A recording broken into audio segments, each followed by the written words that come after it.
5 waivers we had to sign. What am I talking about? Well, I'm Danielle Burnock from danielleburnock.com. Love Yourself from Survive to Thrive, that lady on the internet who loves you.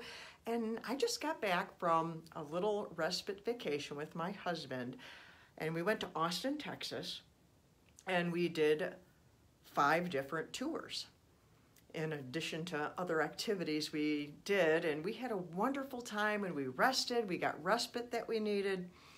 But something I hadn't expected was how impactful it was to me to have to sign those 5 waivers, 5 of them. Over that week, 5 times I had to read through all these different ways I could die if I did this tour. And then I had to sign on the bottom if I wanted to go do this thing. And I didn't expect how much that would impact me. I started thinking about these last 2 years. Hang that up, I'll call them back. That's something else that's taken place in my life with this also. And I lost my train of thought, but it'll come around again like I have talked about before. And that is the 5 waivers that we had to sign on this trip. And the scariest one was for the iFly, which I'm wearing my iFly shirt that I bought today. And what that is that's indoor skydiving.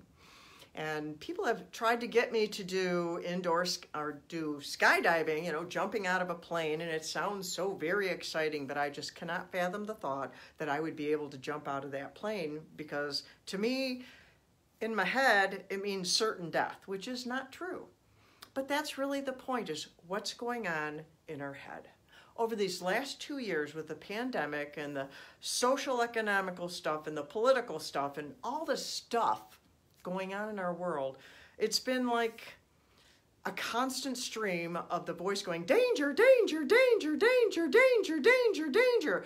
And to the point that it's been wearing on us so much that we are surrounded by so much traumatic stuff happening to people in them, because that's where trauma is on the inside. But there have been tragic things happening. Like recently there was just a shooting at a school in my state, not far from me, which was another tragic thing. And that happened while I was on my vacation, and I had to sign these waivers. And it does something to your brain when you're reading these things and you have to sign whether or not you're going to release them if you are like harmed or die.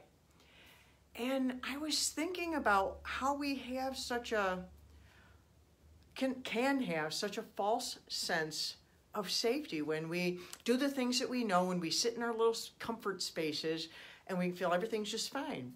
Like even over these last 2 years, well, if I do this, if I do my vaccination, if I wear my mask, if I don't go to the store, if I do this, if I don't do that, if I do this, and then we put our security in those things. But those things are no guarantee. And we hear that and we kind of fathom that, but like I said, signing those waivers this week really smacked me out of that false sense of security. And it forced me to really focus on the inside and want to share with you, where is my security? Because we need security. We need a sense of control. Like I shared recently and have shared over and over, and it's in my book, Because You Matter, a quote about trauma creates change we don't choose, and healing creates change we do choose. And with all this danger going on in the world, there are things that we need to choose, things we need to own, because we need a sense of ownership. We need a sense of control. That gives us a sense of safety, or our fight and flight things are just going off 24/7, and that just wears away at our health, and trauma becomes a silent killer. So I want to encourage you today, where do you put your sense of security in? When I was signing those waivers and when I was doing those excursions, like when I was riding down the road in downtown Austin and I was riding the little mini bike and I would like wobble because I'd never done that before, then under my breath, I would just go, Jesus, Jesus. It just reiterated to me that that's where my sense of security is in Jesus. I don't go running out in traffic and go, Jesus, save me, because that's stupid.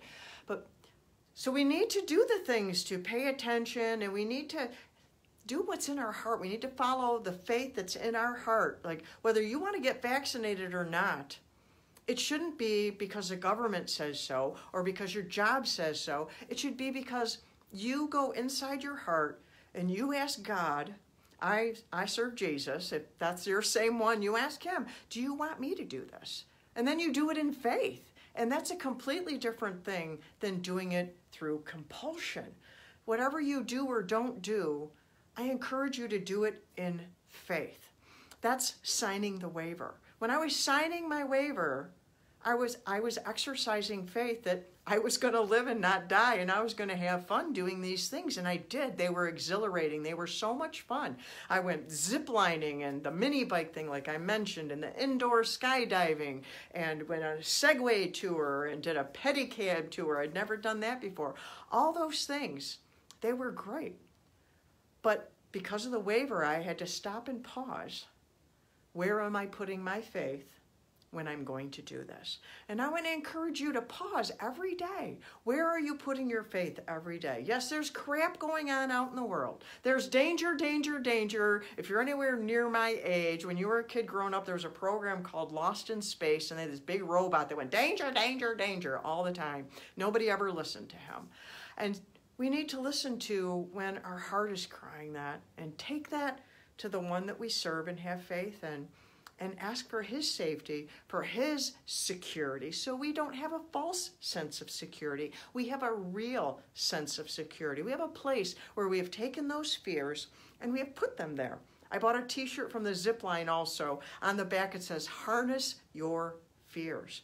And again, it's to me, it's taking that and putting it somewhere. Because otherwise we're just blown around by whatever the media happens to say today, whatever happens in this city or in this country, or they're shut down, or everyone's leaving their jobs, or someone's shooting out at the school, or whatever the tragedy is, because we've had tragedies all the time. We just know about them a lot more. And it is getting worse. I believe it is getting worse. But because of media, we know about it so much more. And if we focus on that and feed on that all the time, we're going to feed that sense of danger and fight and flight things. Not that we're supposed to stick our head in the sand. We do need to know what's going on, but we need to elevate where are we going to put our heart for that sense of security, so we can thrive in life, so we can overcome, so we can still live in the midst of all this going on. The day before we left for our flight, I had so much anxiety, telling on myself here, I had so much anxiety, it took me all day to pack. It's like, why? I mean, it's not uncommon to have something we call travel anxiety. Anytime you're going to go there, oh, what if I forget this? What if I forget that? Oh, I need to remember this. And a certain amount of that is normal, but I had more than I thought was right or whatever. And I think it was really because of that false sense of security. I'm doing all the things that I need to do. And I was going to go on a plane for the first time since this whole pandemic. I was going to have to wear a mask the entire time, in the airport, on the airplane, in the airport. And I had to deal with, I'm going to be putting myself perhaps in danger. But I didn't think about signing a waiver and putting my faith in my God for that until I was signing those waivers. I did pray about it. I do the thing called casting my care and all that jazz. But like I said, signing those waivers, 5 waivers, 5 of them we signed in 1 week, just really solidifying we do have a choice. We do have a sense of ownership. And we do have control in a certain amount of things, and we need to know that. We need to remind ourselves of that. And my holiday emotional journal that I have shared a number of times, that's been helping me. If you haven't got it yet, go to my website. You can pick that up. It's on my free resources page. And it helped me over this last week. And if you don't know how to take ownership of your life, get a copy of my book, Because You Matter, and grab that here, show it to you for you who are on video. Grab a copy and take ownership of your choice. Take ownership of your courage. Take ownership of your life, because you only get one of them. It's precious. And I want you to thrive. I want you to enjoy your life and not just lock yourself in your house because there's stuff going on in the world. I don't want you to live afraid all the time. I want you to be able to enjoy your life because I love you. And so until next time, I'm Danielle Burnock from DanielleBurnock.com. Love yourself from Survive to Thrive, that lady on the internet who loves you. Mwah.